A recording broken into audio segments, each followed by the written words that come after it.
conversatório da Associação de Filosofia e História da Ciência do Cone Sul.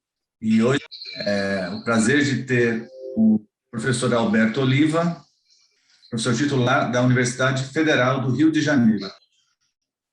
Alberto, ele se formou em filosofia em 1972, então ele tem muita experiência, né, vamos dizer assim, e é um especialista em filosofia da ciência e especialmente filosofia das ciências humanas. Então, passo a palavra ao professor Alberto, agradecendo a sua presença aqui. Boa tarde, obrigado a todos os participantes do evento. É uma honra para mim ter recebido esse convite. Mandei um material previamente, sabedor das dificuldades que existem entre as diferentes línguas que nós falamos, então eu fiz isso com essa preocupação. Vou também compartilhar esse mesmo PowerPoint, mas ao invés de, por exemplo, ficar comentando passo a passo, eu vou falar de um modo geral.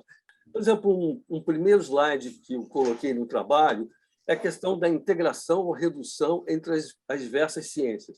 Esse me parece um ponto muito importante, em especial no âmbito das ciências sociais ou humanas, porque eu estou bastante convencido de que, por exemplo, as separações que têm sido historicamente estabelecidas entre, por exemplo, economia, sociologia, psicologia e demais domínios, que esse tipo de separação é artificial, porque, no meu modo de ver, esses domínios todos estão sempre em interpenetração, estão imbricados, estão extremamente vinculados. Então, até didaticamente, se pode, evidentemente, separar esses diversos domínios das ciências sociais e a pesquisa pode ser desenvolvida de forma especializada por cada uma dessas áreas de investigação. Até aí tudo bem, mas eu não fico convencido até hoje de que se possa fazer isso de forma rígida, de tal maneira que, por exemplo, como eu mostro em slides posteriores, a gente pega, por exemplo, uma obra como a do Émile Durkheim. O que ele pretende fazer? Ele pretende demonstrar, naquele que é talvez o seu mais importante trabalho, o suicídio, ele pretende mostrar, por exemplo, que o suicídio é um fenômeno exclusivamente social. E, com isso, ele afasta qualquer tipo de consideração que envolva a psicologia, que envolva a psiquiatria, que envolva a biologia. Então, a ideia de fundar a sociologia é a ideia de mostrar que existe um fato que é exclusivamente social e sobre o qual a sociologia tem um monopólio explicativo. Então, ele fala, logo no início, por exemplo, do suicídio, ele diz que não vai sequer levar em consideração a intenção dos agentes, daqueles que se matam, daqueles que se privam da própria vida, ele diz que não vai levar em consideração porque se trata a intenção de alguma coisa demasiadamente íntima que foge à observação. Ele diz dessa forma, literal. O que significa esse projeto? É de se ter uma ciência social, e, em particular, uma sociologia, que se mostre senhora, dona de um pedaço da realidade. E aí, quer dizer, o mesmo poderia fazer o politólogo, né? O mesmo poderia fazer o psicólogo, e assim sucessivamente. A questão que eu me proponho, no material que eu enviei a vocês, é até que ponto essa falta de integração ela não é artificial, ela não tem a ver com o momento de fundação dessas ciências, que estavam com uma preocupação excessiva em demonstrar que podiam dar conta de um tipo de fato, de um tipo de fenômeno, né? Por exemplo, desde o Comte, passando pelo próprio Émile Durkheim, a definição da sociologia, por exemplo, como uma ciência de observação. E aí é por isso que a gente vê o Durkheim na obra O Suicídio, dizendo que não vai levar em consideração a intenção, porque ela foge à observação. Isso é um ponto extremamente importante, porque, nesse caso, é óbvio que, se nós achássemos importante tratar da intenção, do propósito da ação, ou, como diria o grande Max Weber, tratar do sentido subjetivo atribuído à ação, é claro que se a gente achasse isso relevante, não faria sentido a argumentação de Durkheim. Foge à observação.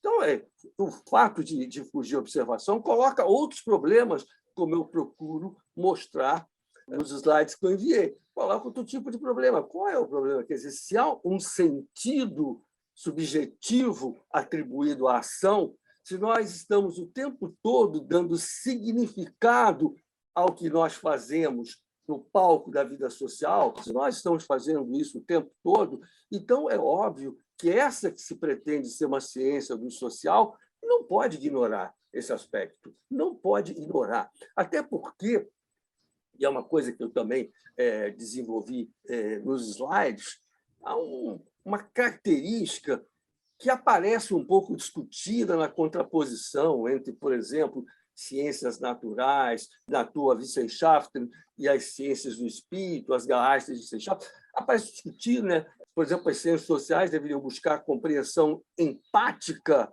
em contraposição à explicação causal, mas, no fundo, esse dualismo metodológico, eu acho que ele não enfrenta a dificuldade maior. Qual é? É que a gente pode, sistematicamente, dizer que os enunciados das ciências naturais se referem, de uma ou de outra maneira, a estados de coisas.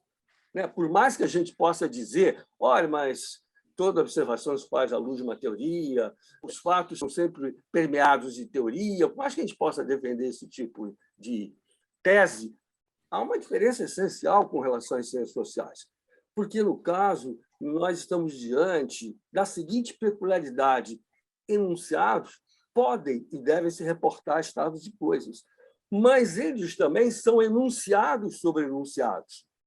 Porque eu não posso, pura e simplesmente, desconsiderar que as pessoas, no dia a dia, nos seus processos de interação, nas suas ações, estão o tempo todo atribuindo significados, sentidos ao que fazem. Isso leva à conclusão de que os fatos das ciências sociais têm uma característica suplementar importante, quer dizer, eles se oferecem pré-interpretados. Eles se oferecem pré-interpretados.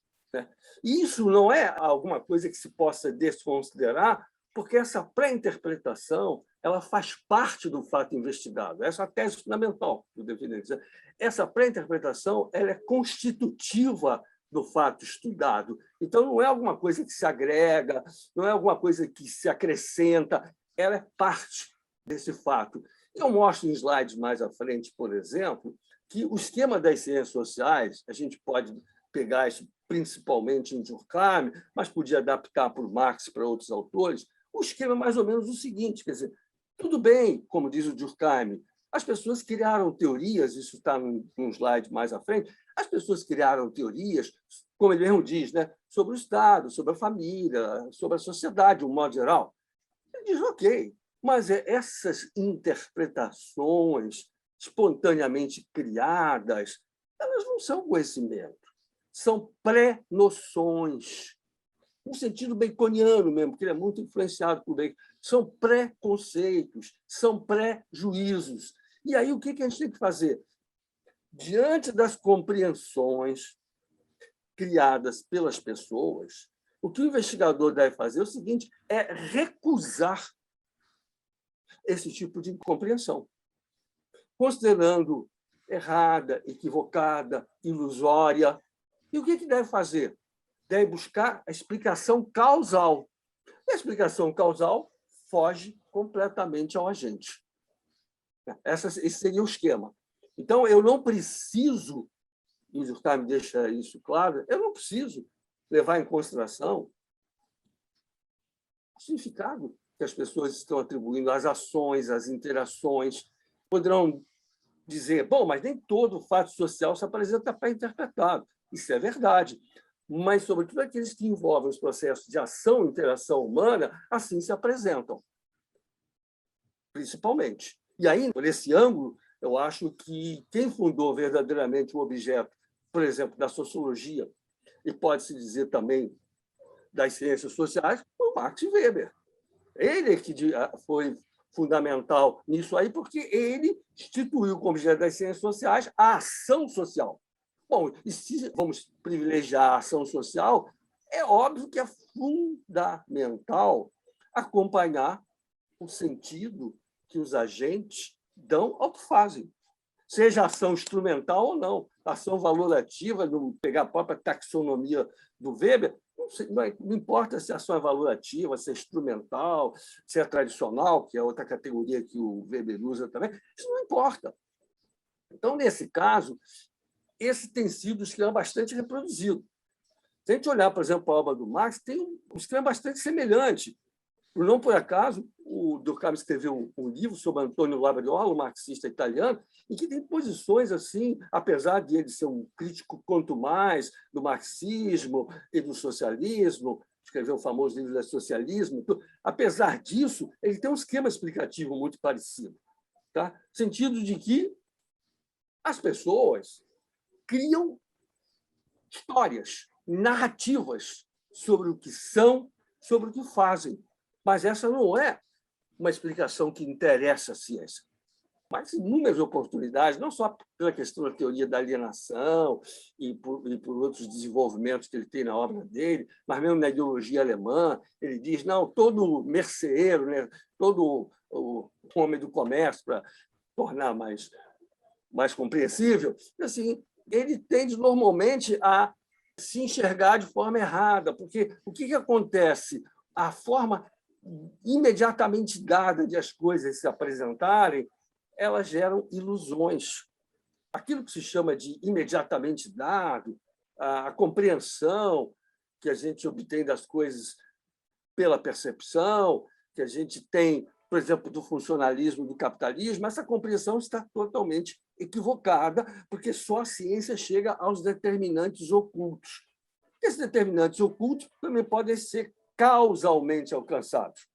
E o esquema é parecido com Durkheim, porque nenhum dos dois, nem Marx nem Durkheim, estão interessados em levar em conta, lidar com esse tipo de compreensão que as pessoas espontaneamente formam sobre si mesmas, sobre suas ações, sobre o contexto e sobre a sociedade de um modo geral. Agora, o que eu sustento, e isso ficou apresentado mais lá à frente, nos slides adiante, né? O que eu entendo é que essa compreensão que aparece nesse tipo de objeto, ela não tem como ser desprezada, colocada de lado, tendo em vista que ela é constitutiva daquilo que se está estudando. Por isso, essa característica dos fatos sociais se apresentarem pré-interpretados à observação faz com que a gente tenha uma complexa relação entre enunciados, estados de coisas, enunciados e enunciados. Até porque nós estamos, como que, ao fazer ciência social, construindo uma teoria para lidar também com a outra teoria. Coloque entre aspas, com queira, mas estamos construindo uma teoria para lidar com outra teoria, porque é aquela que é encontrada no próprio fato estudado. É o que o Durkheim diz. As pessoas não esperaram as ciências sociais para desenvolver uma compreensão sobre a família, o Estado, a sociedade de um modo geral. Ele diz isso e ele é um objetivista, né? Ele diz que o fato social é uma chose, é uma coisa que deve ser entendido como um dado em que qualquer componente subjetivo não deve ser levado em consideração. Então, isso é muito importante da gente frisar, porque aí nós teríamos o desafio de elaborar uma teoria, tá? Que pode ter um objetivo causal, mas, ao mesmo tempo, essa teoria, como ela vai lidar com outra teoria que já está também presente no próprio objeto de investigação, então aí se torna necessário aquilo que o Weber muito bem caracterizou como uma técnica compreensiva, porque o Weber, por exemplo, sempre defendeu a necessidade de combinar aquilo que ele chama de adequação causal com aquilo que ele chama de adequação de sentido. Então, Weber nunca disse só compreensão empática, vamos nos colocar no lugar do membro de uma sociedade e isso é tudo que é a nossa missão. É óbvio que se a ciência social, né, se limitasse a identificar o senso comum, é óbvio que ela seria desnecessária. Se o antropólogo, o etnólogo, o etnógrafo, o sociólogo, até mesmo o psicólogo, se eles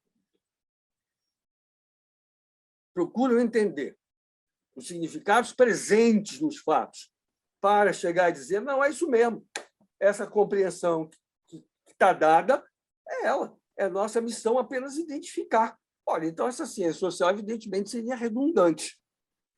Chegaria a dizer mesmo que seria desnecessária. Por isso é que, de alguma maneira, o que acaba sendo defendido? Que há uma explicação que não é aquela de senso comum e que, na verdade, não há muita relevância em ficar identificando o tipo de crença que se faz presente no senso comum. Alguns antropólogos chamam, significatividade intrínseca. A significatividade presente nos fatos, ela poderia ser constatada, mas ela não seria relevante para a construção da explicação. Essa é a ideia fundamental, que é uma ideia reiterada ao longo da história da filosofia. O conhecimento está sempre em ruptura com o senso comum. Rara a filosofia que encarou com bons olhos o senso comum. Rara a filosofia. A filosofia sempre se apresentou em ruptura, em descontinuidade com o senso comum. Quer dizer, isso é alguma coisa que as ciências sociais retomam à sua maneira. Então, eu não vou ficar aqui, o Durkheim diz, não, eu não vou ficar aqui querendo levantar quais podem ter sido as intenções dos agentes. E o que ele se vê obrigado a fazer ao tomar esse tipo de posição? O que ele se vê obrigado a fazer? Aí ele é obrigado a construir toda a sua grande obra, no caso, o suicídio, com estatísticas oficiais. Tá? E aí começa a definir: católicos se matam menos que protestantes, solteiros se matam mais que casados, e por aí vai. E recorre, atenção, a estatísticas oficiais. E a gente sabe como seria. Imagina perguntar nas nossas sociedades, isso tem variado com o tempo, mas perguntar: o senhor é católico? O que o senhor é? Budista, espírita? O que o senhor é? Quer dizer, muita gente vai dizer que professa uma crença, uma religião, e está totalmente desligada. Então, fica difícil depois de você vincular a religião à visão de mundo, à atitude que o suicida tomou. Mas ele faz isso, tudo baseado em estatística oficial. Mas só sobrou esse caminho. Se você, de alguma maneira, diz,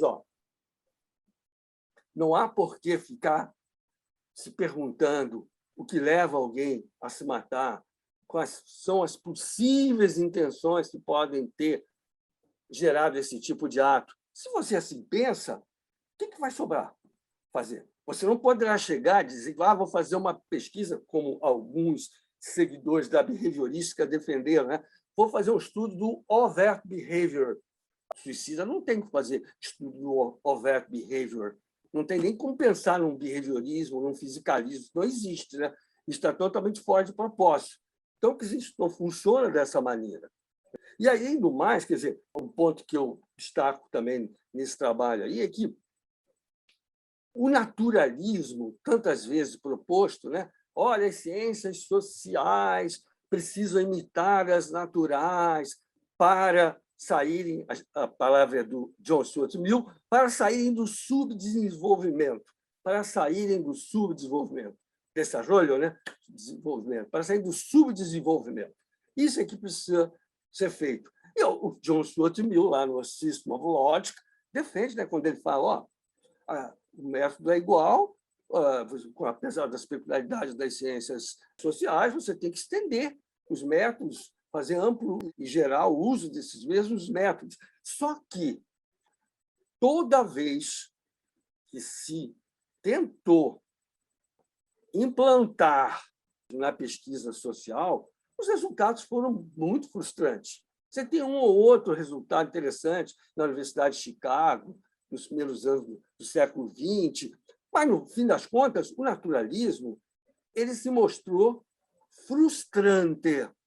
Por isso que o grande sociólogo Pitirim Sorokin escreveu um livro muito interessante mostrando como esses resultados foram fracos, e até chegou a brincar, falar que eram estudos quantofrênicos, né?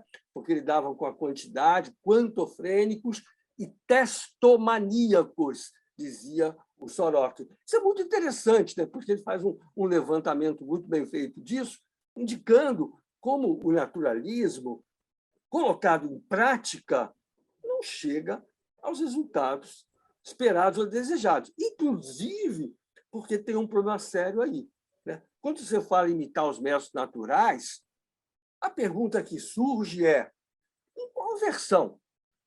Que naturalismo é esse?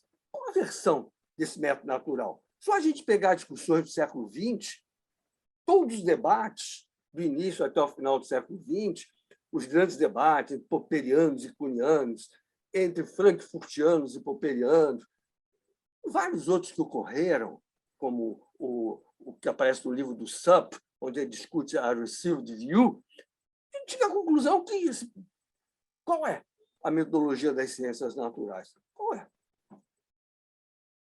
Em qual versão? Então, há esse problema fundamental.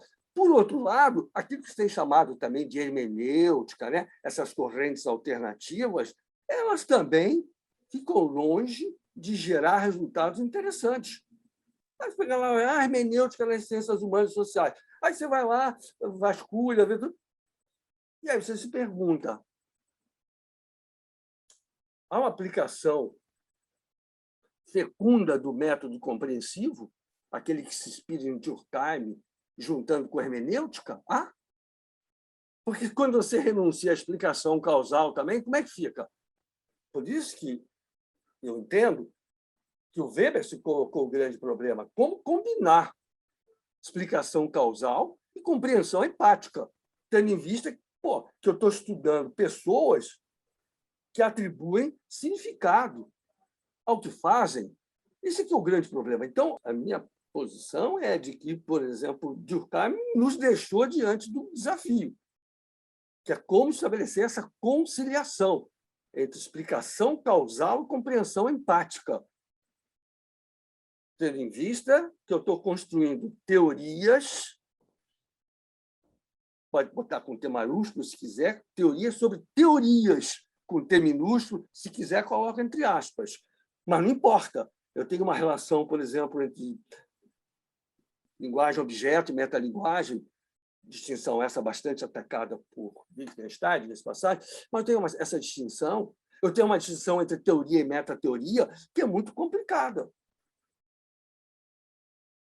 Porque aí como é que eu vou também controle metodológico desse tipo de construção? Como é que vai se dar isso? Essa foi a dificuldade enfrentada pelo próprio Max Weber.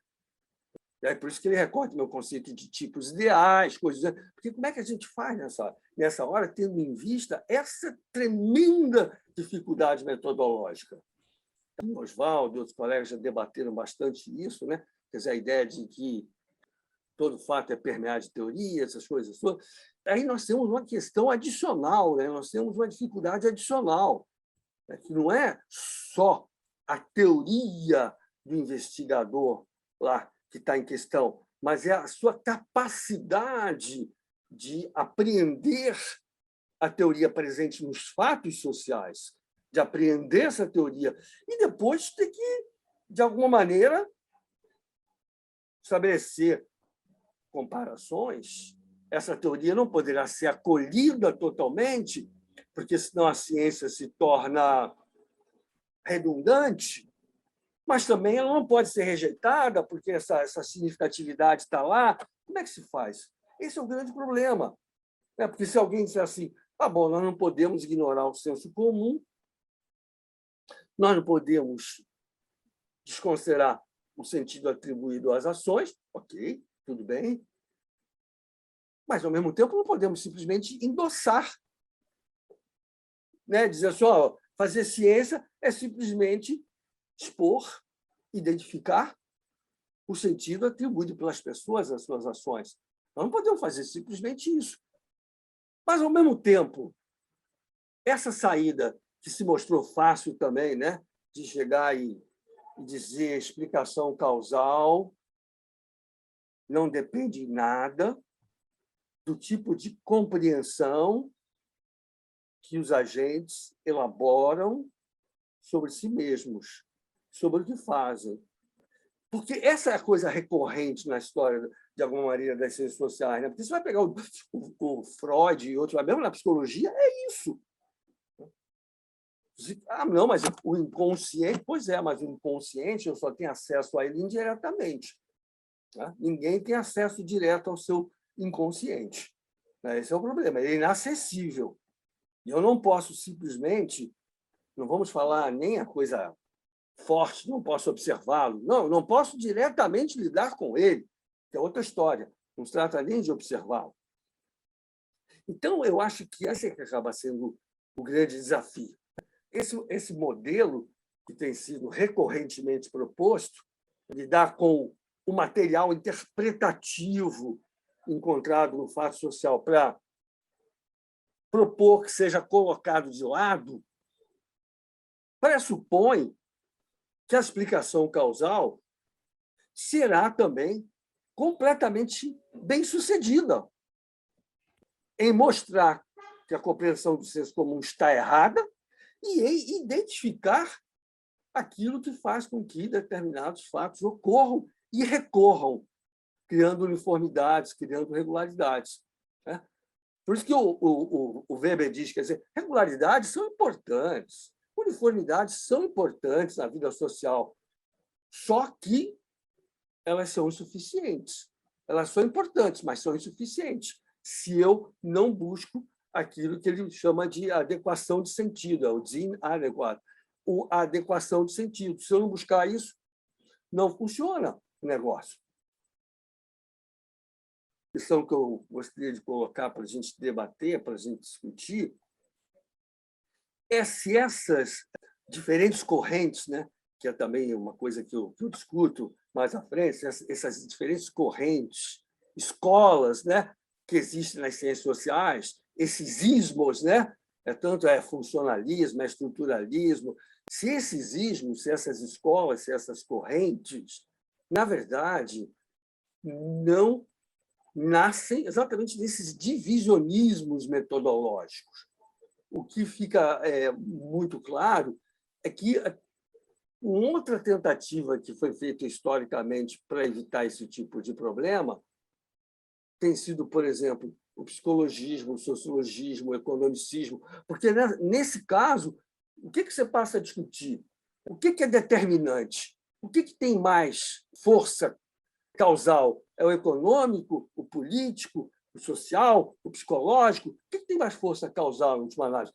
Que é alguma coisa que a gente vai encontrar praticamente só nas ciências sociais, e gerando esses ismos que manifestamente são incomensuráveis. Não há diálogo entre eles.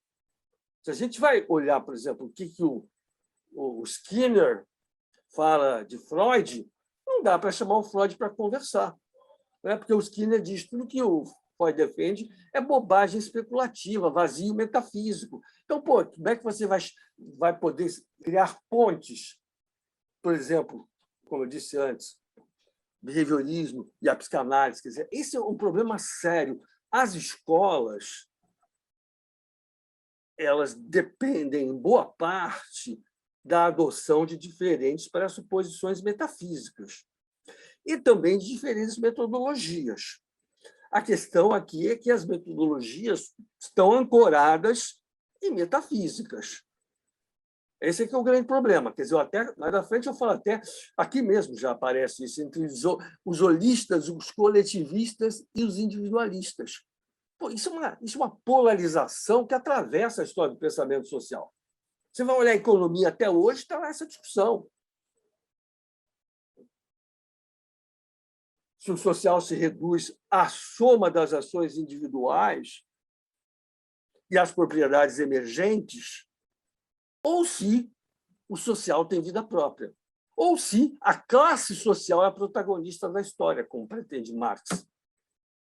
E aí? Isso aí você vai ter que, para discutir essa questão, alguns grandes nomes das ciências sociais entenderam isso, mas a maioria não, você tem que ir lá para os universais. Você vai botar os dois pés na metafísica. Tá? Como é que é isso? Essa ideia de que existe o social em si mesmo, autossubsistente, as ações dos indivíduos são programadas pelas estruturas sociais, é isso? Então, a economia mesmo, que é, digamos assim, das ciências sociais, digamos assim, a mais, inclusive, matematizada, né? Mas na economia, essa discussão atravessa toda a história. E os grandes economistas, evidentemente, todos eles perceberam o substrato filosófico e metafísico. Isso vale para o marxismo, vale para o seu oposto, que é a escola austríaca liberal. Os grandes perceberam isso. Isso você vai encontrar desde o Adam Smith, você vai encontrar isso no Marx, você vai encontrar isso no von Mises, vai encontrar isso no von Hayek, e assim sucessivamente. No Keynes também há isso. Keynes tem um grande trabalho dele sobre indução, que é extraordinário. Então, eles têm essa clara compreensão de que estão lidando com problemas ontológicos, metafísicos, conectados a metodologias diferentes. Isso é o que é o grande problema. Porque o que ocorre? Se você tem um enfoque totalmente holista, toda a discussão que eu tenho conduzido aqui se torna desnecessária. Para que negócio de significado atribuído à ação? Por isso que Weber é um individualista metodológico, que é o que faz sentido para mim também nesse sentido. Mas não é um individualismo metodológico qualquer de chegar e dizer a sociedade não passa da soma das ações individuais. Não, não é isso. A gente sabe que há propriedades emergentes que não surgiriam fora da vida social. Né? É aquilo que o Bradley, né, o grande hegeliano inglês, dizia muito bem. Uma coisa são as relações externas, outra coisa são as relações internas. O Bradley dizia, nas relações internas, os envolvidos, os relata, os envolvidos se transformam mutuamente. Aquela identidade original deixa de existir na medida que eu estou chegando aqui, mantendo um tete-a-tete com os Oswald, não vai mudar, não posso ficar achando que eu estou sozinho dentro de casa. Então, quer dizer, as relações internas elas alteram os envolvidos, os relata. Então, isso é fundamental para entender a vida social. Mas o Weber depende do individualismo porque, com base no holismo, não faz sentido atribuir sentido subjetivo à ação. Porque o sentido da ação é o sentido da cultura, pô. É o sentido da sociedade. É o sentido imposto por uma classe social, por exemplo.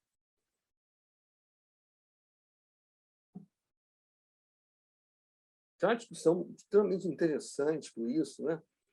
Porque o que sempre me atraiu bastante nas ciências sociais é que, de fato, elas geram muitos estudos filosóficos e acabam botando os dois pés na ontologia e até na metafísica. Isso me atraiu muito, porque é interessante, muitos cientistas sociais dizem assim, o filósofo vive metendo o bedelho aqui na nossa área, né?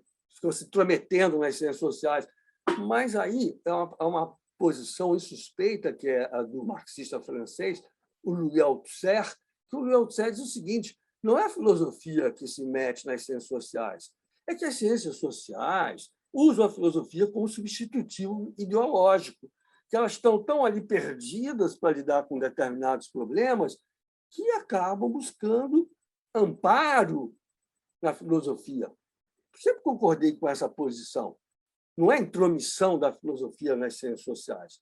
É que as ciências sociais geram problemas filosóficos o tempo todo e partem sempre de escolhas filosóficas, ontológicas, metafísicas e outras mais. Sempre fazem isso. Os economistas, eu acho, que, nesse particular, eles desenvolveram as teorias mais sofisticadas, essa é a minha opinião, em comparação com os sociólogos, até mesmo com os psicólogos, eu chegaria a dizer isso. Os economistas, por exemplo, sempre tiveram que ter uma consciência disso. Como eu disse antes, sempre foram muito conscientes disso. Você pegar, por exemplo, você vai... Como é que você... Pega o Adam Smith, o Hume, sem o Newton, como é que aquilo ali fica? O Marx, sem o Hegel, e até mesmo sem a economia clássica britânica, como eles chamam de economia clássica burguesa, como é que fica esse negócio aí? Entendeu? Nunca esquecendo, por exemplo, que o Adam Smith, por exemplo, tinha uma consciência muito aguçada disso tudo, porque a primeira coisa que ele foi na vida foi professor de ética em Glasgow. Depois é que ele passou a escrever livros de economia. Então, ele tinha perfeita consciência disso. Por isso que a obra dele é uma obra de referência na história do pensamento social, de um modo geral, e econômico em particular, por essa razão. Parece que isso que eu gostaria de destacar para o nosso debate, né? E entendendo também que, como eu coloco aí no slide, né, as ciências sociais acabam colocando sempre isso em discussão. O que tem mais ser, o indivíduo ou o coletivo? Hoje em dia, a gente vive a era do coletivismo, né? Só se fala em coletivo. O que tem mais ser, o indivíduo ou o coletivo? Como é que se define isso? E agora, por exemplo, fica muito mais claro, a questão epistemológica praticamente deixou de existir, porque tudo é abordado como lugar de fala. Eu não sei se nos países dos nossos colegas isso também acontece, mas aqui tudo é lugar de fala. Quer dizer, um lugar de fala torna desnecessário discutir qualquer questão epistemológica. Você está falando de que lugar? Você está falando em nome de quê? Você representa o quê? Então, não preciso mostrar se a minha posição é boa ou ruim, coisa do gênero. Não há a menor necessidade de fazer isso. Quer dizer, e como eu dizia antes, o ismo serviu para ocultar o problema todo. Porque se você vai para o sociologismo, como faz Durkheim, você vai simplesmente deixar de lado a complexidade de um fenômeno como o suicídio. Só se explica por meio de causas sociais. É um fenômeno que tudo a gente tem que abordar pela ótica da sociogênese. Explica só dessa maneira. O economicismo. Bom, como dizia o próprio Althusser e outros marxistas, a determinação, em última instância, é sempre da economia. Ora, então eu preciso olhar basicamente para a economia, não preciso ficar perdendo muito tempo com outras coisas. A política está a reboque, né? Para só comprar. E aí, com isso, você perde de vista a necessidade de promover integração entre as ciências. O maior desafio hoje é buscar a interdisciplinaridade entre ciências sociais, porque eu sou de opinião que toda essa separação político, econômico, social, psicológico, tudo isso é artificial. Porque, mais que na natureza, eu não sei direito o que é psicológico, o que é social, o que é político, o que é econômico. Eu não sei, e porque ninguém conseguiu me esclarecer. Pode ser que seja falha minha, mas eu não vi nenhum grande autor capaz de dizer assim, isso aqui é só político, isso aqui é só psicológico. O Durkheim, por exemplo, fracassa totalmente na empreitada. Isso é um fenômeno exclusivamente social. É um grande trabalho, é um trabalho de referência na história do pensamento social, o suicídio, né? Mas fracassa. É um fenômeno exclusivamente social. Como assim? Porque isso não fica demonstrado. Para isso, ele tem que recorrer às estatísticas oficiais e ficar ali, de alguma maneira, manobrando aqueles dados, aquelas informações. Então, eu acredito, né? E eu vejo muito isso, não sei como se dá isso na universidade dos colegas, mas eu vejo na minha, né? Nós temos ali departamentos, né? É filosofia, é ciência social, de modo geral, antropologia, sociologia, e não sei o quê, às vezes linguística, não sei lá, e ninguém conversa com ninguém, como se o trabalho pudesse ser desenvolvido de uma forma isolacionista. E eu não consigo entender de que forma isso é possível. Você pode até didaticamente dizer, meu trabalho aqui vai estar concentrado na politologia, na teoria. Ok, tudo bem. Mas dizer que ele poderá ser completamente desvinculado de outras variáveis, é nisso que eu não acredito, por exemplo. É nisso que eu não acredito. Porque na fase em que as diversas disciplinas foram se formando, né? nessa fase, era compreensível, né? Entrar em cena o Durkheim, aqui, eu vou apontar aqui um objeto para a sociologia, o outro, eu vou apontar um objeto aqui para a política. A ideia era mais de identificar um objeto próprio, específico para aquele domínio. Hoje em dia, eu acho que essa é uma visão que está anacrônica, porque hoje em dia a gente tem que pensar o seguinte: está faltando o quê?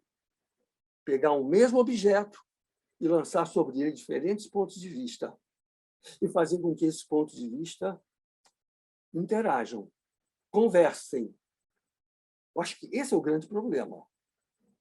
Do contrário, você vai ter duas saídas, só para ir concluindo. Você tem o exclusivismo, né? Bom, o fenômeno só se explica pela sociologia, mas você vai ter o reducionismo também, quer dizer, um fator é o determinante e os outros são determinados. Então, eu vou concentrar minha atenção no determinante, porque ele vai ser decisivo para eu entender o que se passa nos outros domínios. Quer dizer, eu não posso estudar a política sem atentar para a economia. Mas aí, no caso, não tem interdisciplinaridade na perspectiva marxista. Não tem interdisciplinaridade porque a política é considerada, digamos assim, epifenômeno da economia. Epifenômeno da economia.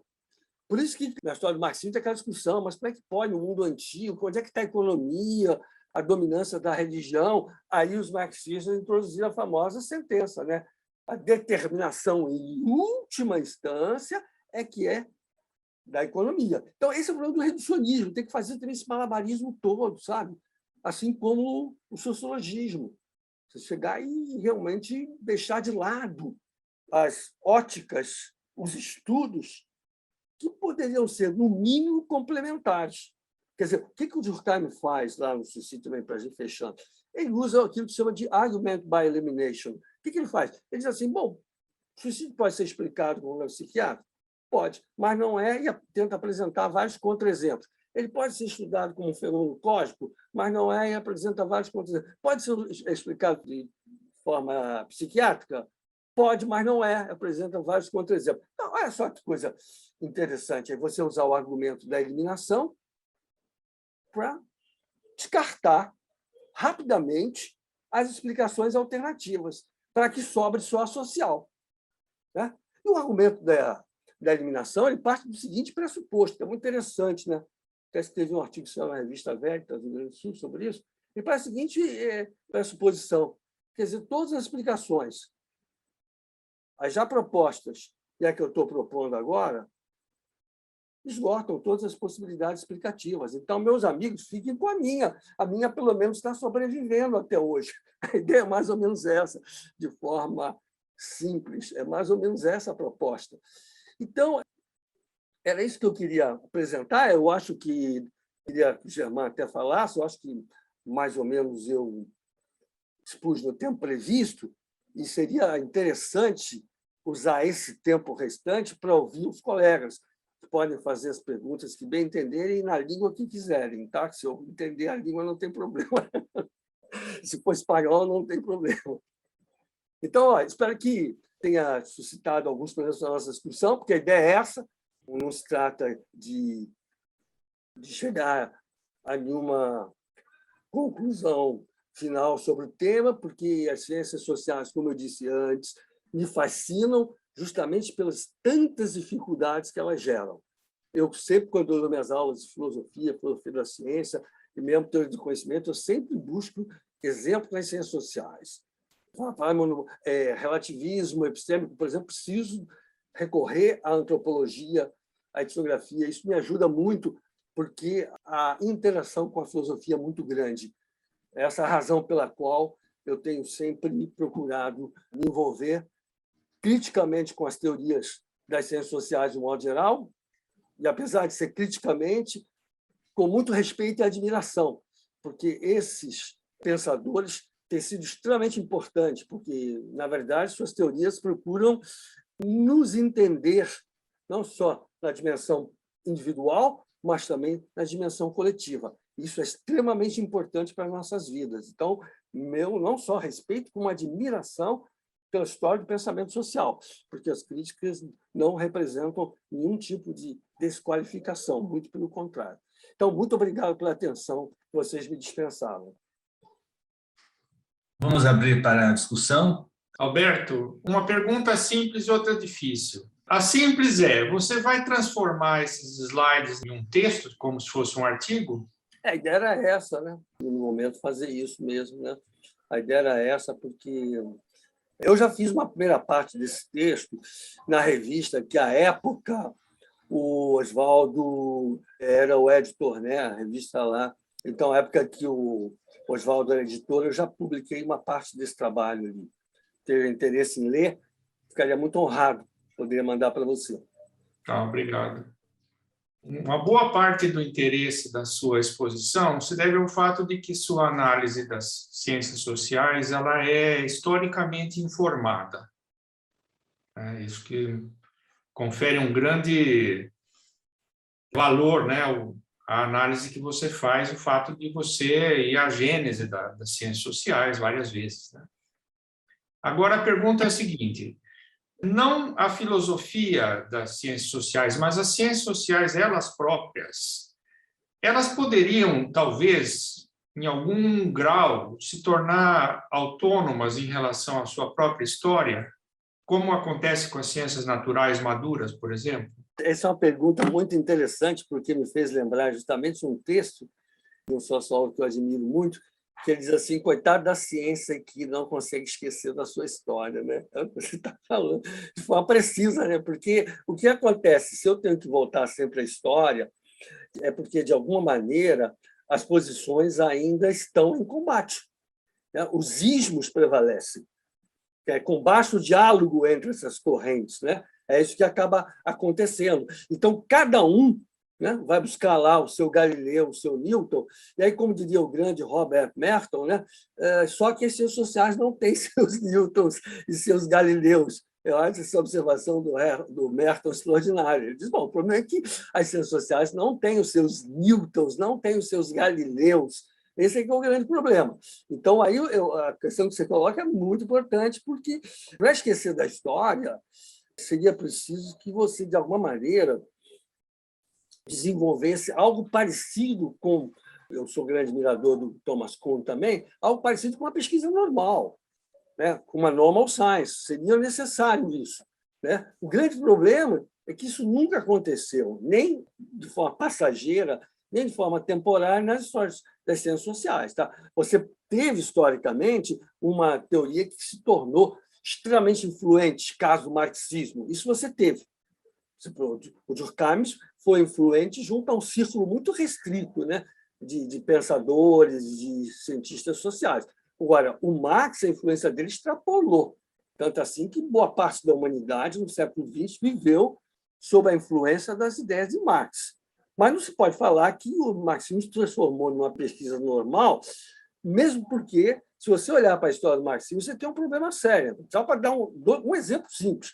Você tem a escola de Frankfurt, por exemplo, que entende que Marx é essencialmente Hegel, e você tem Althusser, que diz: esqueçam o Marx jovem, o jovem Marx. Esqueçam o Marx dos manuscritos e de outros textos e fiquem só em O Capital, onde o Marx é cientista. Então, você vê, como é que você vai lidar com um problema dessa envergadura, desse tamanho, entendendo? Mesmo tendo que reconhecer a enorme influência do marxismo no século XX, que foi grande, principalmente a importância social, política e econômica. Mas não se pode dizer que o marxismo representou uma espécie de pesquisa normal. Até porque eu, quando olho para a história do marxismo, eu vejo um grande nome depois de Marx. Alguns colocam assim o Lukács, eu vejo Gramsci. Gramsci eu vejo como alguém que pensou realmente o marxismo na forma original. Gramsci eu vejo como fazendo esse tipo de reconstrução, até porque ele percebeu qual era o problema no Ocidente, quais as dificuldades por isso enfrentadas pelo Marx. Então, só aí você vê esse tipo de problema aparecendo, né, Silvio? Quando você vai para a psicanálise é outro lugar, tem tantas correntes, subcorrentes, vertentes, e não sei mais ter. E aí, quer dizer, onde está a pesquisa normal, na psicologia, na sociologia, na economia, por exemplo, né, Silvio, que é uma área da qual você é próximo, na economia você fala em mainstream, né? É um mainstream, mas você não fala em pesquisa normal, não é assim que você vai poder chegar e dizer, não, a economia é isso. Não se aceita. Mas tem um mainstream, né? Tem aquela corrente predominante. Isso é fato. A economia é a mais matematizada dessas ciências, né? Aquela que, de alguma maneira, também consegue mais manifestamente empírica, vamos assim dizer. Mas não quer dizer que se assemelha a uma ciência natural, por nenhuma razão, eu diria isso. Mas eu estou de acordo com você, a questão a história é o fantasma nesse caso, né? Senão tem que sempre recorrer a ela para dizer por que é Weber e não Durkheim, né? Tem que fazer isso, né? Porque Marx não Weber, né? Até porque muita gente diz que houve um diálogo implícito, tácito do Weber com o Marx, mas nunca houve assim, referência explícita, só o Marx, por exemplo, na Ética Protestante, falando um pouco de materialismo histórico, en passant. Então, aí nem se estabelece um diálogo no sentido maior da palavra, né, Silvio? Nem isso se estabelece. Entendeu? Mas obrigado pela pergunta. Hein? Mais uma vez, um prazer revê-la. Andrés. Muchas gracias. Mi pregunta va relacionando varios aspectos. Digamos, me imagino por la presentación que usted está de acuerdo con esta idea de que el conocimiento de la ciencia es diferente que el conocimiento ordinario o normal de los seres humanos. ¿Estoy en lo correcto? ¿Usted está de acuerdo con esa idea? Em parte, sim, mas tem uma diferença importantíssima, André, tem uma diferença importantíssima. Você pode entender que o conhecimento corrige, retifica o senso comum, como fazem os empiristas. Conhecimento é senso comum corrigido. Agora, no racionalismo, tem uma ruptura com o senso comum, e com ela eu não concordo. Con eso me basta. Una de las peculiaridades que tiene esa diferencia de corregir el senso común es precisamente la especialización. Porque la ciencia corrige el sentido común precisamente porque el sentido común no es especializado, sino que todos tenemos explicaciones sobre todo lo que pasa en el mundo, mientras la ciencia hace una especialización y parte de su trabajo de corrección es la especialización. Y entonces la especialización es lo que permite corregir en distintos sentidos. Y su planteamiento va en contra de la especialización a través de la ciencia. Y entonces la pregunta es, después de que nos especializamos, tendríamos que desespecializarnos. Pero al desespecializarnos, lo que terminamos es como en un, ya no senso común, sino una idea general de quién. ¿Quién puede hacer esa labor común donde se integran las distintas disciplinas y tal? Parecería que sería volver como a un senso común, pero ya no sería del que no pasó por las disciplinas, sino un senso común de alguien que lee de una, lee de otra y tiene distintas perspectivas y va en contra de los ismos y termina siendo la perspectiva de esa persona que desespecializa o esas personas que desespecializan. Y eso se parece bastante en esa característica al senso común y ha perdido esa peculiaridad. Entonces yo veo aquí una dificultad. Entonces, ¿cómo sería esa hercúlea labor de alguien que podría juntar las ciencias sociales y que recogiera las ciencias y que no fuera simplemente su visión de una cosa, de otra, la economía, la sociología y todas estas cosas, que es un generalismo que realmente se parece bastante al otro, solo que más informado? Esa sería la pregunta. Obrigado pela formulação, pela pergunta. André, começando pelo fim, eu acho que eu procurei destacar que a pesquisa interdisciplinar é muito importante e que ela gera problemas metodológicos e conceituais, porque cada disciplina tem os seus conceitos, cada disciplina tende a adotar uma metodologia com suas peculiaridades. O desafio é como é que pode estabelecer esse diálogo entre diferentes ciências, né? compartilhando conceitos, compartilhando procedimentos metodológicos.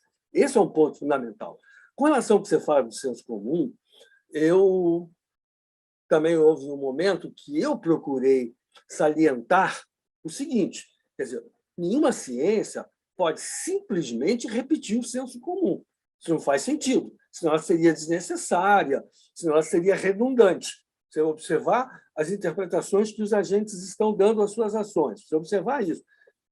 Para simplesmente descrever, fica faltando a explicação. Isso não tem como funcionar. Fica faltando exatamente construir uma explicação. No caso, até a explicação causal. Então, não se trata de simplesmente repetir, reiterar aquilo que a gente encontra no objeto estudado. Mas, ao mesmo tempo, a alternativa de simplesmente deixar de lado, ela vai pressupor que a explicação causal é suficiente e que o cientista vai conseguir realmente chegar à explicação causal. Será que chega? Será que o Durkheim chega à explicação causal pretendida? Será que o Marx chega à explicação causal pretendida? Esse é o problema. E um outro ponto que você destacou é com relação à especialização.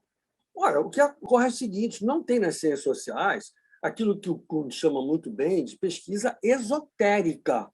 Não existe isso nas ciências sociais, não tem pesquisa esotérica. Tá? Aquela que simplesmente está fechada para um grupo de especialistas e que você precisa ter um treinamento exclusivo. Esse treinamento exclusivo, do ponto de vista metodológico, ele não existe. Você pode se tornar um especialista em Freud, você pode se tornar um especialista em behaviorismo, mas não é um especialista naquela área como um todo.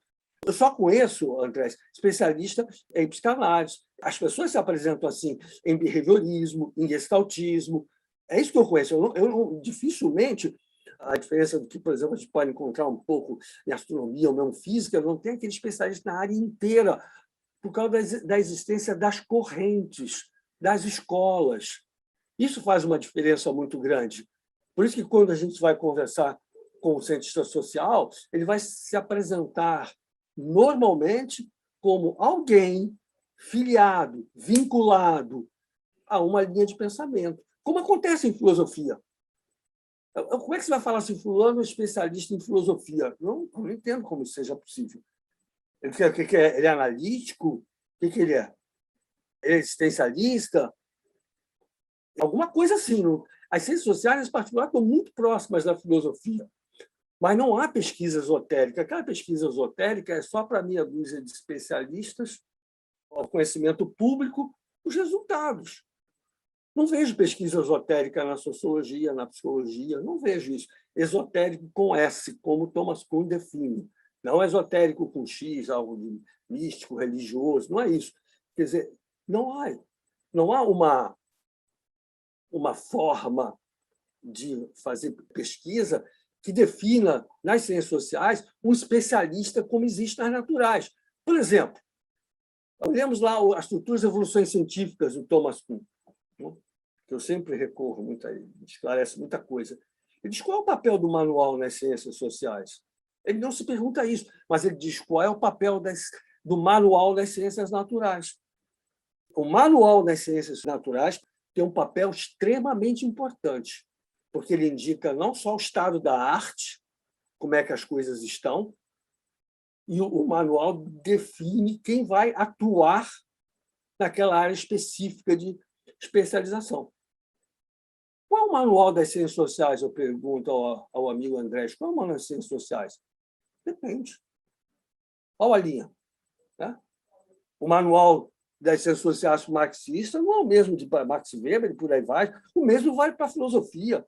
É o papel do manual, muito bem apresentado pelo Thomas Kuhn.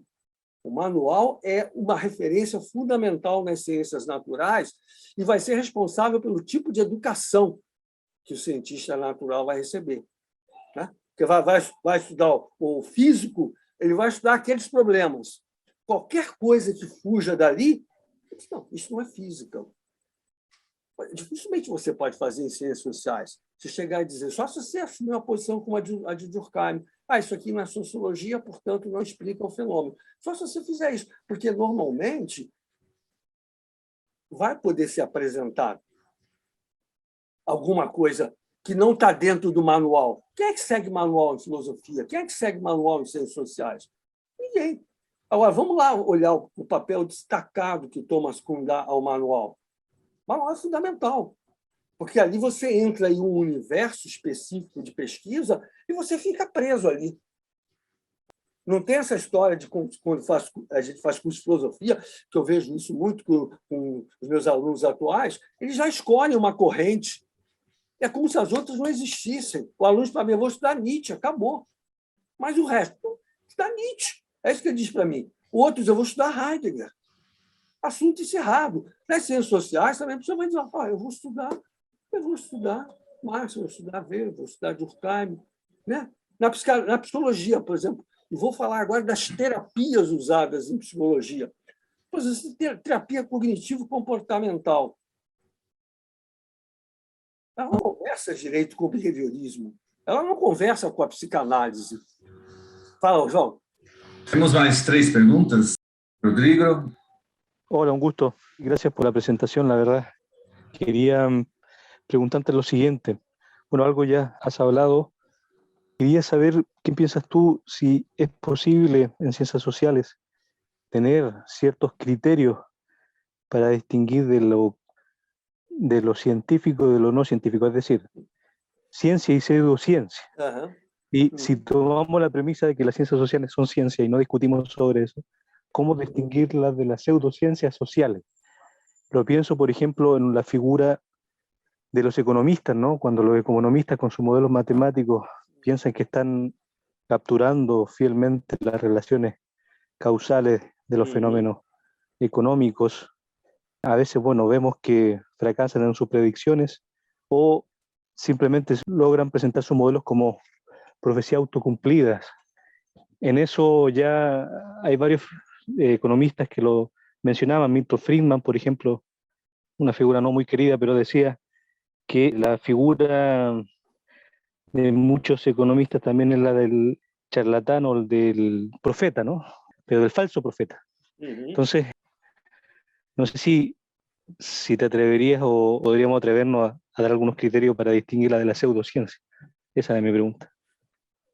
Muito obrigado. Esse é outro problema muito difícil, né, de lidar, de enfrentar. Como a gente tem que reconhecer a existência de escolas, mais uma vez, um critério que vai ser proposto vai ser sempre visto como algo que só interessa àquela corrente de pensamento. E aí entra, inclusive, a questão ideológica. Ele está propondo esse critério porque, como você disse, do Milton Friedman, no famoso texto dele sobre a economia estudada de uma forma positiva, o clássico dele, o artigo dele, quer dizer, o que ocorre? As pessoas vão chegar e vão dizer assim, isso aí não é estudo positivo, isso é positivismo. E aí você tem uma discussão que é muito interessante, por exemplo, quando você pega a história do marxismo com Roger Garaudy e você pega o Lukács, por exemplo, ele diz o seguinte, qualquer critério de empiricidade para você definir se uma proposição, se uma teoria é passível de confirmação ou de refutação, eles dizem que isso é um critério que só interessa a uma metodologia de tipo burguês. Isso que eles dizem, tá entendendo? Então, aí cria-se uma dificuldade muito grande para você chegar a uma metodologia escorada, ancorada, apoiada em um critério de demarcação reconhecido por diferentes escolas. Se a gente olhar o critério, por exemplo, verificacionista, cientificidade, né? O critério da verificabilidade, como queira chamar, o que ocorre? Ele levou a behaviorística, que está discutida nos meus slides também, a behaviorística tal qual formulada por Carnap. E aí o que acontece? As ciências sociais, nesse caso, passam a ser reduzidas a um tipo de estudo totalmente naturalista. É o acompanhamento dos organismos, dos seus comportamentos externos. Acabou. Se você pegar, por exemplo, o critério da demarcação do Popper, a teoria, para ser científica, precisa ser refutável. Aí eu perguntaria a você o seguinte, quantas teorias sociais poderiam sobreviver por um longo tempo, por um longo período? Porque é muito fácil encontrar contra-exemplo para teorias sociais, né? O Marx, por exemplo, diz assim, a revolução acontecerá nos países com maior desenvolvimento das forças produtivas. Então, eu esperava que isso acontecesse na Alemanha, na Inglaterra, e por aí vai. Nunca aconteceu nenhuma revolução socialista, comunista, ou que o valha, em países com maior desenvolvimento das forças produtivas. Então, mas contra-exemplo você encontra para toda e qualquer teoria, a não ser que seja uma teoria de tipo especulativo, que ela não passa por nenhum tipo de crivo. Então, a única coisa que a gente pode saber exigir, na minha opinião, é que a teoria, no sentido popperiano mais recente, que a teoria se mostre criticável. É a única coisa que se pode exigir. Porque uma teoria que defenda teses que não se mostrem controláveis pelos fatos, né, que não se submetam a nenhum critério lógico, que não sejam, em última análise, criticáveis no sentido amplo, é uma coisa que a gente pode exigir. Mas, mais do que isso, não dá. Porque, se a gente introduzir o critério da demarcação do Popper, não vai sobrar nenhuma teoria. Você vai encontrar contra-exemplo a todo momento, a todo instante. Entendeu? Esse aqui é o grande problema. Isso não significa que o critério não seja bom. Significa que ele é forte demais ou fraco demais, como aconteceu com a verificabilidade. Que a verificabilidade começou a apresentar problemas de fundamentação, então foi ganhando várias versões. E algumas versões afrouxaram tanto a verificabilidade que ela deixou de fazer sentido. Então, tem esse problema com os critérios, entendeu? Esse é um problema, Rodrigo, muito complicado por essa razão. Agora, quando você tem escolas, tudo que você propuser vai poder ser dito. Isso é bom para aquela escola, mas isso não é bom para esta escola, não é bom para aquela outra escola, e por aí vai. Quer dizer, o Milton Friedman, que você citou, está associado ao monetarismo. E o monetarismo, em alguns aspectos, faz parte do mainstream da economia, mas, ao mesmo tempo, recebe muitas críticas, recebe duras críticas. O Mário Bunge, por exemplo, fez muitas críticas ao Milton Friedman em alguns trabalhos. Então, essa é a dificuldade, porque não é difícil achar contra-exemplo contra uma teoria social, seja ela psicológica, seja ela o que for. É relativamente fácil. E aí, como é que você vai? Até o Lakatos diz isso, né? Que se você aplicar um critério desse tipo, tudo vira um cemitério de teorias, né? Cemitério de teorias, não vai sobreviver nenhuma. Nenhuma vai sobreviver. Espero que tenha ajudado, Rodrigo. Obrigado pela pergunta. Germán? Eu le doy a palavra a Maria, e depois passo eu. Bom, a gente não tem uma noção fixa de ciência, nem para ciências naturais, nem para as ciências sociais. Antes de continuar, eu preciso falar boa tarde, doutor. Obrigado pela palestra. Cheguei já entrando na pergunta, mas... Então, nós não temos noções fixas para decidir o que é ciência. E eu vejo que talvez um problema pode ser que o jeito de dizer que nem a sociologia, nem a economia, nem a ciência política são ciências, está sendo feita a partir de uma comparação de todas elas com as ciências naturais, né? O grande problema é que, bom, as ciências naturais também carecem de coincidências entre elas. Eu estou entendendo certo? Não, a ideia não foi essa, de dizer que não são ciências. No momento nenhum eu disse isso. Eu disse que elas enfrentam problemas especiais para lidar com fatos que se oferecem pré-interpretados à observação. Foi isso que eu quis dizer só. Até porque, como você falou, você disse, não tem nenhuma concepção fixa de ciência. Sim, isso é fato que se tem discutido demais. Mas assim, há de convir que, dependendo da ciência, há práticas de pesquisa bastante convergentes. As práticas de pesquisa são convergentes. Os resultados são mais consensualmente avaliados, né? Aprovados ou rejeitados, são mais consensualmente avaliados ou rejeitados. A gente pode dizer que há disputas em física, mas nada comparável às escolas que a gente encontra nas ciências sociais. Agora, se você afrouxar também demais a concepção de ciência, Maria, qual é o problema que acontece, que a gente encontra até em um país como os Estados Unidos? Por que eu vou ensinar a teoria de Darwin e não o criacionismo? Por quê? Com base em quê? Então, eu preciso, como o Rodrigo chamou a atenção antes, eu preciso de um critério, ainda que ele seja elástico, mas eu preciso de um critério porque toda hora estou me colocando problemas desse tipo. Por que tomar vacina e não tomar vacina? Por que confiar mais na ciência e não no senso comum de governantes malucos? Então, eu preciso ter um critério. Eu não posso chegar e simplesmente dizer, ó, eu não tenho critério nenhum, porque você está dando razão aos obscurantistas. Por que você vai, de alguma maneira, dizer não faz sentido ensinar mais criacionismo? Vamos perguntar por quê? Com base em quê? Por que a ciência tem mais credibilidade explicativa, epistêmica? Por quê? Preciso saber responder esse tipo de questão. Agora, isso não quer dizer que eu tenho uma identidade rígida, que eu diga assim, ciência é isto e acabou. Até porque, Maria, são tantas as ciências, são tão diferentes as metodologias, que é como você falou, até falar em ciência com maiúscula é uma coisa forçada. Né? O que a arqueologia tem a ver com a psicologia? Então, vai se perguntar. Por isso que a gente tem que, de alguma maneira, tratar a parte, ciências sociais, ciências naturais, porque não pode botar tudo no mesmo saco. Você tem razão, não dá para chegar e dizer, tem uma concepção de ciência aqui, que ela vale para tudo, porque isto não é verdade. As ciências são extremamente diferentes e desniveladas, são totalmente desniveladas. Não é? Você não pode chegar e dizer que as ciências estão, entre aspas, no mesmo nível de desenvolvimento, entre aspas. Não pode chegar a dizer isso.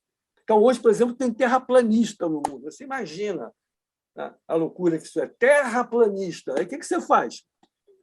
Se chegar e afrouxar demais, não sei direito o que é ciência, ciência pode ser isso, pode ser aquilo, vale tudo, anything goes. Aí o terraplanista vai dizer para você, isso que eu queria ouvir. Entendeu? Então, por que eu não posso ser terraplanista? Eu entendi a sua palestra. Que bom que você esclareceu isso. Eu tinha entendido que era uma resposta negativa àquela pergunta de se a ciência do social é viável. Então, como tem tantas críticas, né? Não, porque eu não defendi nenhuma concepção de ciência, mas eu apenas procurei mostrar o que seria, digamos assim, peculiar às sociais. Nada mais, não defendi nenhuma, até porque não dá. Eu não tenho a menor capacidade para fazer isso, defender uma concepção de ciência. Eu não tenho condição. Mencionar que tem outros casos, enfim. Não, que bom que você tenha me permitido esclarecer isso. Que bom. Bom, Maria, ótimo. Obrigado. Mas só para finalizar, enfim, tinha uma segunda pergunta, mas ela depende do que eu entendi errado. Assim, só para mencionar que tem casos bem complexos, como intersecções que temos entre antropologia e biologia. Né? Mas eu mostro isso no slide também. Esses encontros são fundamentais, só que eles não acontecem. O livro do Boyd, sobre exatamente a herança genética, a herança cultural, é um livro extremamente importante com esse objetivo, né?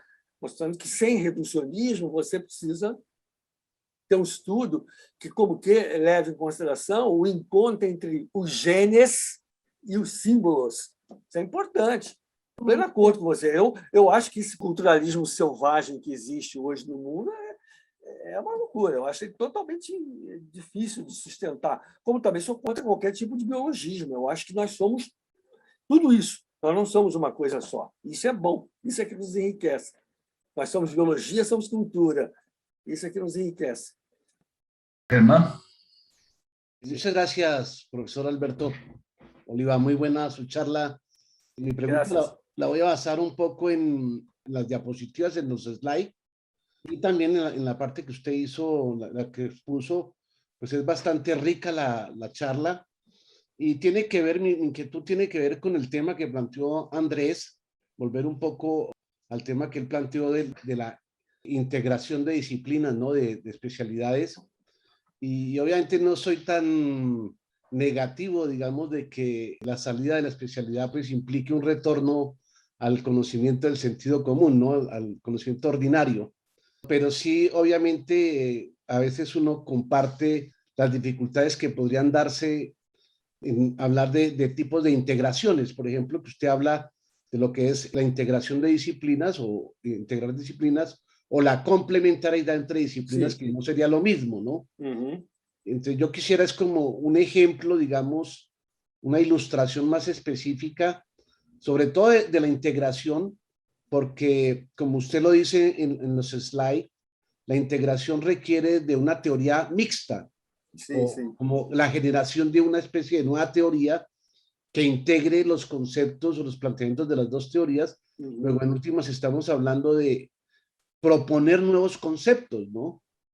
Mientras que el caso de la complementariedad podría uno más bien simplemente una especie como de sumatoria, digamos, de perspectivas o de conocimientos de las especialidades que le permiten a uno entender mejor el fenómeno en cuestión, digamos. Yo estoy pensando, por ejemplo, y bueno, uno lo tiene más claro, en el caso de la filosofía, que usted recurre varias veces al caso de Kuhn, que me parece bastante ilustrativo, donde uno ve cada vez más que es muy difícil hacer filosofía de la ciencia sin historia de la ciencia. Uhum. Y ahí uno podría hablar, digamos, de una integralidad, o sea, se integran las dos disciplinas y obviamente aquí estamos dentro del campo de las humanidades y el asunto es que usted lo propone dentro del campo de las ciencias sociales, ¿no? El caso de la sociología, de la ciencia, por ejemplo, uno la vería más de carácter complementario con la filosofía de la ciencia. O sea, no hay la petición de reducir una a la otra o de integrarlas, pero sería más de complementariedad. Y ese es, digamos, el tipo como de ilustración, si usted tiene alguna ilustración a la mano, en el caso de las ciencias sociales. También recupero el ejemplo de María, la bioantropología, por ejemplo, que serían ciencias biológicas con ciencias antropológicas, o la ecología, o sea, la ecología realmente son disciplinas o problemas que invitan a hacer integración entre disciplinas, y lo mismo hablaría uno de las ciencias de la cognición, ¿no? Por ejemplo, también. Entonces, mi pregunta puntual es si usted tiene algún ejemplo más o menos a la mano que nos pueda diferenciar en las ciencias sociales entre el aspecto integrador y el aspecto de complementariedad. Y muchas gracias nuevamente. Graças, Germán, por a pergunta. O problema, né, de como buscar a integração, o diálogo, a interação entre teorias, por exemplo, podem ter sido formuladas, criadas em diferentes áreas do conhecimento. E aí, a questão essencial é que cada uma dessas áreas tem os seus conceitos próprios. Vai criar uma explicação. E aí, como é que esses conceitos podem, de alguma maneira, ser associados? Esse acabou sendo o grande problema do projeto de uma ciência unificada do empirismo lógico. Porque o que acabou acontecendo? Para juntar as ciências sociais, eles propuseram uma behaviorística. Né, Germán? Para resolver essa questão, propuseram simplesmente o estudo dos fatos sociais restrito ao que se chama de overt behavior, ao comportamento manifesto. Então, eles fizeram isso, do contrário, não teria como funcionar. Porque como é que você vai procurar estabelecer a integração, o diálogo, a interação entre, por exemplo, ciências naturais e sociais, naquilo que elas podem ter de interseção? Como é que você pode fazer isso sem que você, de alguma maneira, lide com essa selva de teorias que você encontra nas ciências humanas ou sociais? Por isso que no projeto da ciência unificada houve esse reducionismo claro também. Então, eu vou adotar uma versão de ciências sociais que ignora completamente a história das ciências sociais, que ignora completamente as peculiaridades das ciências sociais e que defende a behaviorística. Quer dizer, os textos de Carnap sobre isso são muito elucidativos. Os de Otto Neuhardt também, todos eles mostrando qual é a implicação disso. Agora, em relação à questão inicial que você colocou, né, já tem um problema sério. Se eu tenho uma teoria, por exemplo, política, tenho uma teoria econômica e tenho uma teoria psicossocial, são teorias que, a princípio, poderiam conversar, poderiam dialogar. Elas têm tudo para, digamos assim, ser interessantes umas para as outras, né? Elas têm tudo para ser interessantes. Isso. Agora, qual é a questão? Quando eu tenho duas teorias tentando se relacionar, três teorias tentando se relacionar, eu preciso construir uma nova teoria, uma outra? Essa é a pergunta. Ou é possível simplesmente, e você até citou esse slide, ou é possível criar uma teoria mista? Seria possível isso, uma teoria mista? Depois que você falou, comecei a me perguntar, é viável isso? Uma teoria mista ou teria que ser uma outra teoria reunindo as contribuições dessas várias teorias? E se fosse uma outra teoria diferente, nova, qual a linguagem que usaria? Seria uma linguagem formalizada? Qual a linguagem que usaria? Qual metodologia adotaria? Qual seria o esquema conceitual para pensar em termos, por exemplo, de Putnam, ou de Goodman, né? Ou de Hort? Qual seria o esquema descritivo adotado que fosse reconhecido pelas diferentes teorias? Esse é um problema que me parece difícil de lidar, né? Depois você tocou num ponto que talvez eu tenha entendido bem, que você fala na sociologia da ciência, ou na história da ciência, ou na filosofia da ciência, né?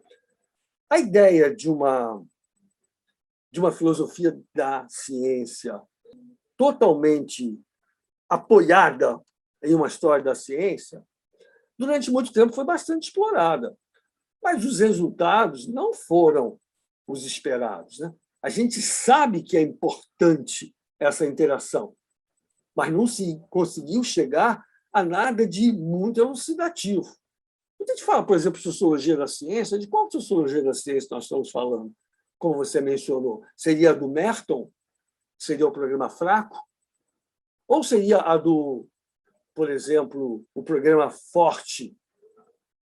Seria esse o programa Forte? Do Burns, por exemplo? Do Bloor? Seria o programa Forte?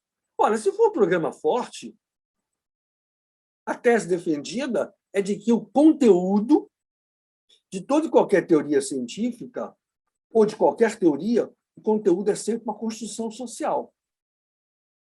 Ora, eu pergunto a você, Germán, como é que a gente vai defender uma tese dessas, de que todo e qualquer conteúdo, de qualquer teoria, é sempre construção social? Como é que a gente vai fazer isso sem, de alguma maneira, tornar desnecessária a filosofia da ciência?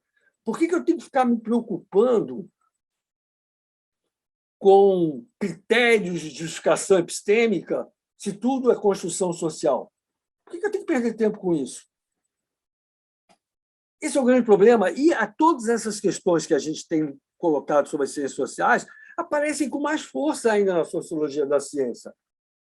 Porque, olha o que acontece, esses sociólogos da ciência tentaram explicações causais da ciência, do conteúdo da ciência, e desprezando praticamente o pensamento que os cientistas produzem sobre suas práticas, sobre suas atividades, sobre a natureza da sua atividade. Isso, para mim, é uma coisa inconcebível, porque se há uma sociologia da ciência boa a ser feita, é também do tipo weberiano. Eu preciso entender o seguinte, eu não posso simplesmente querer uma explicação causal do conteúdo da ciência, poxa, ignorando o que os cientistas estão pensando, como é que eles olham as teorias que eles fazem, qual é a credibilidade que eles atribuem às teorias que eles fazem. Isso é uma questão extremamente importante, porque senão a sociologia chega e diz o seguinte, a explicação causal do conteúdo das teorias científicas em termos de fatores sociais. Aí a questão é essa, se é importante levar em consideração os sentidos que o homem comum atribui às suas ações, mais ainda é importante levar em consideração os sentidos que os cientistas atribuem às suas práticas, às suas atividades e às suas teorias. Então, essa sociologia acabou se envolvendo com autorreflexividade, porque tudo é construção social e essa sociologia também é.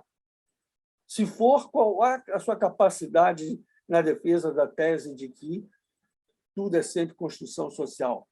Então, quando se fala sociologia da ciência, a gente tem que separar. Uma coisa é o programa fraco, que aparece no Merton, a que eu me referi antes, como emblema, né? O Merton é o grande nome do programa fraco, e outra coisa é o programa forte, né? Do Bloor, do Burns e de outros, né?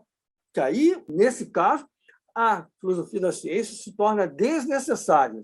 No livro do Bloor, sobre a ciência e a imagem social, aquele livro ali, por exemplo, ele ataca duramente a filosofia da ciência, diz que a filosofia da ciência é especulativa, como quem vive nas nuvens, que a ciência é um fato social. Ora, se é um fato social, por que eu vou dar importância às razões epistêmicas, né? Não veria por quê. Então, fechando a resposta à sua pergunta, Germán, não por acaso Thomas Kuhn, um livro dele muito importante, que é o The Road, o Road Since Structure, né? Ele defende até o seguinte: não tem nada a ver com essa sociologia, não. Disseram que ela foi tirada do meu trabalho, mas não tem nada a ver com isso, não. Quer dizer, ele como que dizendo esse tipo de sociologia é totalmente incompatível com as teses por mim defendidas. Ele recebeu o prêmio Burnell, o Thomas Kuhn recebeu o prêmio Burnell e recebeu grandes elogios exatamente do Coiré, porque o Coiré diz assim: você é o primeiro estudioso da ciência que tenta mostrar as conexões da racionalidade científica com a sociedade. Mas o Coiré diz: você faz isso sem reducionismo. E, no entanto, ele ganhou o prêmio Burnell. Burnell, como a gente sabe, o John Burnell, é um historiador marxista que escreveu vários livros interessantes sobre a ciência. E aí o Coiré diz: seu trabalho é muito inovador, feliz de você ter recebido o prêmio John Burnell. Thomas Kuhn responde assim: eu não sei direito que eu recebi esse prêmio, porque, na verdade, o meu trabalho não é estritamente sociológico. Eu estou dizendo apenas que, sem o entendimento da vida social, a ciência fica pendurada no ar. E é verdade. Quando a gente está discutindo os problemas da sociologia da ciência, isso especialmente para a Maria, quando está discutindo isso, a gente, em momento algum, quer dizer que a sociologia seja pouco importante. Ao contrário, eu me baseio sempre no David Hume, no Tratar da Natureza Humana, quando o David Hume diz logo no começo lá, ele diz: no fundo, só existe uma ciência, que é a do homem, ele diz. Só existe uma ciência, que é a do homem. Agora, o problema é produzi-la, né, gente? Essa é a minha dificuldade, Maria, não é dizer que não existe ciência do homem. Eu estou louco atrás dessa ciência, eu estou querendo também lidar com as dificuldades para construí-la. Porque o Hume tem razão no Tratado da Natureza Humana. No fundo, todas as ciências são humanas. Porque você só pode entender o que é uma ciência se você entender o que é o ser humano, como é que funciona a mente dele, como é que operam as faculdades dele, os sentidos, como é que das informações dos sentidos os estudiosos derivam a teoria. Isso é o grande Hume, meu mestre. Ele me ensinou isso. Ele diz assim: não, o que acontece é isso. Ciências sociais são a ciência do homem. É a mais importante de todas, de Hume. Então, até para acabar com aquele mal-entendido que a Maria ali apresentou, de jeito nenhum. Agora, a questão toda é que nós estamos buscando a construção da melhor ciência social até hoje. Essa é a busca. Mas se chegar e desconectar a ciência da sociedade, não existe isso. Entendeu? Isso é artificial.